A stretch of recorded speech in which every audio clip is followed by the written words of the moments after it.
Gold, trusted gold buyers. మీరు తాకట్టు పెట్టిన బంగారాన్ని విడిపించి ఈ రోజు ఉన్న మార్కెట్ ధరకు కొనబడను.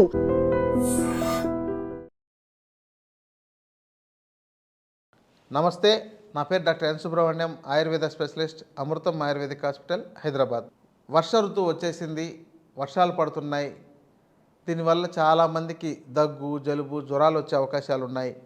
వీటితో వెంటనే ట్యాబ్లెట్లు వేసుకుంటూ లేకపోతే జ్వరం వచ్చిందని మీరు పడుకుంటూ చాలా అవస్థలు పడే అవకాశాలు ఉన్నాయి. కాబట్టి మీరు ఈ సమయంలో జ్వరం రాకుండా ఉండాలంటే ముందు కొన్ని జాగ్రత్తలు పాటించండి.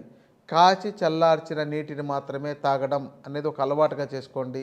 మీరు వర్షంలో తడిసినా ఒకవేళ ఇంకెక్కడైనా ఈ యొక్క వర్షం వల్ల ఆ మలినాలు ఏవైనా మీ యొక్క ఆహారంతో కానీ, నీటి ద్వారా కానీ, గాలి ద్వారా కానీ మీకు చేరినా కూడా వాటిని శుభ్రపరిచే మార్గం ఈ మరిగించి చల్లార్చిన నీటికి ఉంది. రోజు మరిగించి చల్లార్చిన నీటిని తీసుకోవడం ఒక ఉత్తమమైన మార్గం. రెండవది, మీ శరీరానికి తైలాన్ని పెట్టి మర్దన చేసుకొని స్నానం చేస్తుండండి. ఇది ఒక రెండవ మార్గం. మనకు జ్వరాలు ఇబ్బంది పెట్టకుండా ఉండాలి, మన ఇమ్యూనిటీ పెరగాలి, మన యొక్క రోగనిరోధక శక్తి పెరగాలి అని అంటే నీటిని అలాగే తైలమర్దన చేసుకొని స్నానం చేసుకోవడం. మూడవది ఏంటంటే, మనకు అందుబాటులో కొన్ని ద్రవ్యాలు ఉన్నాయి, వీటితో రాకుండా కాపాడుకోవచ్చు. దానిలో ఒక అమోఘమైంది జ్వరాన్ని తగ్గించగలిగే, అది వచ్చిన ఏదైనా బ్యాక్టీరియా, వైరస్, ఫంగస్, పారాసైట్సో మన శరీరంలోకి చేరి మనకు హాని కలిగించే అవకాశాలు ఉంటే దీనికన్నిటికీ నేలవేము అనే మొక్క చాలా అద్భుతంగా పనిచేస్తుందండి. ఈ నేలవేము చూర్ణాన్ని మీరు ఉండలాగా చేసి మింగాలి. ఎందుకంటే అది విపరీతమైన చేదుగా ఉంటుంది. అంటే ఆ చేదును చూస్తే నాలుకను కోసేసుకుందాం అనిపిస్తుంది. అయితే ఇది ఈ యొక్క ఇన్ఫెక్టివ్ డిసీజెస్ ఏదైనా సరే అలాంటి వాటిలో అమోఘంగా పనిచేస్తుంది. ఈ వేమన పద్యాల్లో తిన్నగా వేము తీయనుండు అని అంటే, వేము అనంటే ఈ నేలవేమే. అది మొదట్లో చేదుగా ఉందని మీరు వ్యతిరేకించినా తర్వాత మీకే అది తినాలనిపిస్తుంటుంది. అందుకనే మీరే తినడం అలవాటు చేసుకుంటే కొన్ని రోజులకు అదే మీకు తీయగా అనిపిస్తుంది, ఇష్టంగా అనిపిస్తుంది. ఇక మీ యొక్క కాలేయాన్ని శుభ్రపరచడంలో కూడా చాలా బాగా పనిచేస్తుంది. ఇక దీంతో మీకు ఇంకొక అవకాశం ఉంటే తిప్పతీగ, దాని యొక్క తీగలోని పచ్చి తీగని మీరు జ్యూస్ చేసుకొని తాగడం. అంటే దాన్ని పచ్చివేమైనా మీకు అందుబాటులో కొంచెం బాగా లావుగా ఉండాలండి. అన్నీ సన్నగా ఉండే వాటితో వాడుతున్నారు, మాకేమంత రిజల్ట్ రాలేదని చెప్తున్నారు. కనీసం బొటన వేలు కంటే లావుగా ఉండాలి. అలాంటివి మీరు ఒకవేళ మీరు కట్ చేయాలంటే అది ఎక్కడో మొదటి భాగంలో అంటే వేర్ల భాగం దగ్గర ఉంటుంటుంది. చెట్టు చాలా పెరుగుంటుంది. మీరు అక్కడ కట్ చేసి తీశారంటే చెట్టు మొత్తం పాడవుతుంది. దానివల్ల వాటి యొక్క గ్రోత్ తగ్గిపోతుంది. కాబట్టి మీకు వీలైనంత వరకు అవి దొరికినప్పుడు ఏంటంటే తిప్ప సత్తు తయారు చేసుకుని ఉపయోగించుకోవచ్చు. అంటే ఎక్కువగా దొరికినట్లయితే వాటిని తీసుకువచ్చి బాగా కచ్చా పచ్చాక బాగా దంచాలండి. సన్నటి నారలాగా అయిపెట్టేట్టు దంచాలి. నీళ్ళలో వేసి బాగా కలపాలి. ఆ తర్వాత నార లాంటిదంతా మొత్తం తీసేసి బయటపడేసి ఆ నీటినంతా వడబోసేసి అలా ఒక రోజు 2 రోజులు ఉంచినట్లయితే కింద ఒక క్రీమ్ లాగా పేరుకుంటుందండి. ఆ పైన నీటినంతా వడబోసేసి ఆ కింద పేరుకున్న ఆ క్రీమ్ లాంటి దాన్ని ఆరబెడితే వచ్చేదే తిప్పసత్తు. ఇది మీరు 1 కేజీ తిప్పతీగ మంచిది తీసుకున్నట్లయితే మీకు 30 నుంచి 40 గ్రాములు మాత్రమే వస్తుంది. బాగా రాగలిగితే మీరు తీసుకున్న వేర్లు చాలా బాగున్నట్లయితే అది 50 గ్రాముల దాకా రాగలుగుతుంది. మరి మీకు అవకాశం ఉన్నప్పుడు 200-300 గ్రాములు తయారు చేసి పెట్టుకున్నట్లయితే ఈ జ్వరం వచ్చే లక్షణాలు ఉన్నా కూడా మీరు దీన్ని 1 చెంచా మోతాదు దాకా తీసుకోవచ్చు. ఒకవేళ టేస్ట్ బాగాలేదు అనిపిస్తే బెల్లంతో కలిపి కూడా తీసుకోవచ్చు. కానీ మార్కెట్లో మీకు ఒరిజినల్గా ఉండే తిప్పసత్తు దొరకడం లేదు. చెప్పాలంటే ఒక 10% దాంతో తిప్పసత్తు ఉంటే మిగతా 90% అంతా ఇతర పదార్థాలు ఇస్తున్నారు. ఎందుకంటే వాటిని ఎక్కువ మోతాదులో తయారు చేయలేరు కాబట్టి. మేము తయారు చేయాలన్నా కూడా చాలా ఖర్చుతో కూడుకుంటోంది. కనీసం 1 కేజీ పౌడర్ తయారు చేసుకోవడానికి 5,000 నుంచి 6,000 పైన ఖర్చు వస్తుంది. మరి అంత ఖర్చు వచ్చినప్పుడు దాన్ని తక్కువ రేట్లో ఎలా ఇవ్వగలుగుతాం? ఇది ఒరిజినల్గా చేసుకోగలిగితే.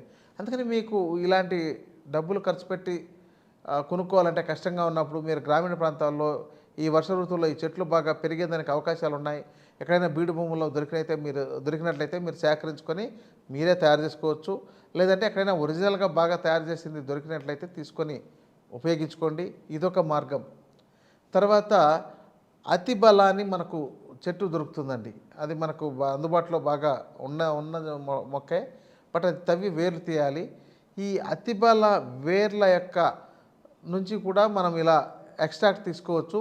లేకపోతే ఈ వేర్లని కట్ చేసి కోద చూర్ణం అంటే రఫ్గా ఇలా రంపపు పొట్టులాగా ఉండేటట్టు దాన్ని తయారు చేసుకొని దాన్ని ఉడికించి వడబోసుకొని ఆ నీటిని తాగడం ద్వారా, అంటే కషాయం చేసి తాగడం ద్వారా మంచి రోగనిరోధక శక్తిని పెంచి మీకు ఈ జ్వరాలు ఇలాంటి వాటికి గురి కాకుండా కాపాడగలుగుతుంది. ఎందుకంటే ఒకసారి వచ్చిందంటే మీరు వెళ్ళి మందులు వాడారనుకోండి, తాత్కాలికంగా తగ్గుతుంది, మళ్ళీ మీ ఇమ్యూనిటీ తగ్గిపోతుంది, దానివల్ల మీరు బలహీనంగా తయారవుతారు. ఓ 4-5 సార్లు రిపీటెడ్గా జ్వరం వచ్చిందంటే ఇంకా మీ యొక్క శారీరక బలం చాలా తగ్గిపోయింది. మీరు గమనించి చూడండి, ఎవరైతే జ్వరం వచ్చి ఒక 4-5 సార్లు మందులు వాడారో వాళ్ళందరికీ కూడా తర్వాత అంత ఎనర్జెటిక్గా ఉండలేరు, అంత యాక్టివ్గా ఉండలేరు, బలహీనంగా, సరిగా జీర్ణం కాదు. ఎందుకంటే సరిపడినంత జీర్ణశక్తి, జీర్ణరసాలు కూడా ఉత్పత్తి అయ్యే అవకాశాలు తగ్గిపోతుంటాయి.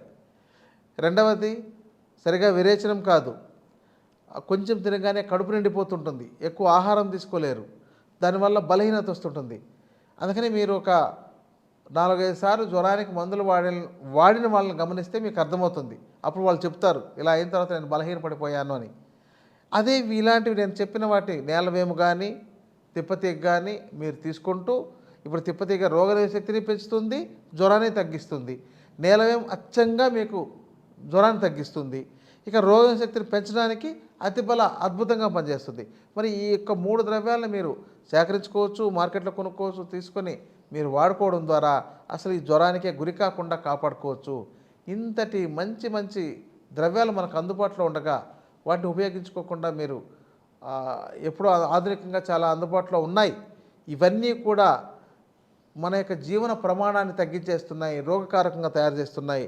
మీరు చూడండి, ఏ ఇంట్లో చూసినా పేషెంట్ లేని ఇల్లంటూ లేరు. ఏదో ఒక సమస్య, అది తల నుండి పాదాల దాకా ఏదో ఒక సమస్య. చివరికి ఏది లేకపోతే నిద్ర పట్టడం లేదు అంటుంటారు. ఏ రోగము లేదండి, కానీ రాత్రిపూట నిద్ర పట్టలేదు, టెన్షన్ అండి, ఆందోళన, స్ట్రెస్సు, ఇలాంటివన్నీ చెప్తున్నారు. ఎందుకు? అతిగా ఆలోచించడం, ఏమైపోతామో భయం, ఇలాంటివన్నీ కూడా వీళ్ళని రకరకాల వ్యాధినిరోధక శక్తి తగ్గిపోవడానికి, ఈ మానసికంగా ఎక్కువగా ఆందోళన పడడం వల్ల కూడా రోగనిరోధక శక్తి తగ్గిపోవడం, దీంతో ఇలాంటి ఇన్ఫెక్టివ్ డిసీజెస్కు గురవ్వడం అవకాశాలు ఉంటాయి. కాబట్టి మీరు వీటి పట్ల జాగ్రత్తగా ఆరోగ్యకరంగా కాపాడుకోండి. మీ యొక్క జ్వరానికి ఆయుర్వేదంలో ఇంకా మంచి మంచి మందులు వైద్యుల పర్యవేక్షణలో కూడా తీసుకోవచ్చు. చాలా అద్భుతంగా ఉంటుంది. ఇప్పుడు మీకు ఏదైతే తిప్పతీగ అని చెప్పానో దాంతో తయారు చేసినదే అమృతారిష్ట అని కూడా దొరుకుతుంది. దాన్ని జ్వరం వచ్చినప్పుడు, అంటే మైల్డ్గా ఉన్న స్టేజ్లో వాడుకోవచ్చు. ఒకవేళ జ్వరం తగ్గిపోయిన తర్వాత బలహీనత ఉన్నట్లయితే దానికి కూడా అది ఉపయోగపడుతుంది. కాబట్టి ఈ ఒక్కొక్క ఔషధాన్ని ఒక్కొక్క చోట ఎంత మోతాదులో, ఎంత ప్రమాణంతో ఎలా వాడాలో వైద్యుల పర్యవేక్షణలో తెలుసుకొని ఉపయోగించుకొని మంచి ఆరోగ్యాన్ని పొందండి. నమస్కారం.